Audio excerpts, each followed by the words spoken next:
Welcome to the Regenerative Viticulture Foundation.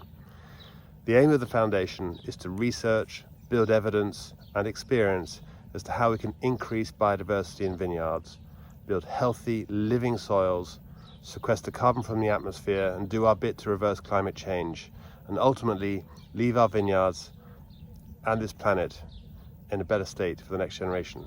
Biodiversity is a gift. Our duty as farmers is to protect it, and where it is challenged, to go and fight for it. So basically bringing as much life as possible in our soils first, obviously, but also around the soils and around the parcels, which means favoring insects by having hedges and trees, which means bringing animal life by having sheep, for example, during the winter season.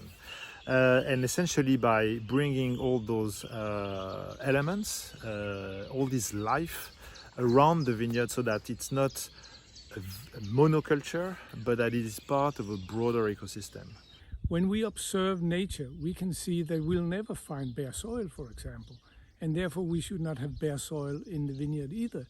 In nature we see a lush biodiversity which helps its resilience and its stability, and therefore we should also try to recreate that in our vineyard to promote the biodiversity above ground as well as below ground. We're now seeing some increased microbial activity in the soil, and the diversity is starting to build nicely. We're measuring it. When we're pulling up mature plants out of the mid-row and undervine, we're seeing really long root systems where the soil sticks to it, so we know that there's that balance of microbial food going in through the exudates through roots. All of that stuff starting to point to a really mature system starting to get back in balance with itself and with the natural environment.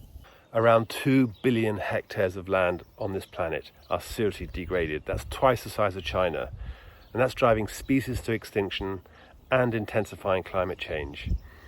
Viticulture only represents a tiny percentage of global agriculture, but we need to be doing our bit for the planet. And not only that, because of the way we talk about terroir with wine, we've got a chance to create new conversations about how we farm, how we respect the land, and how we're going to do our bit to reverse soil degradation and climate change.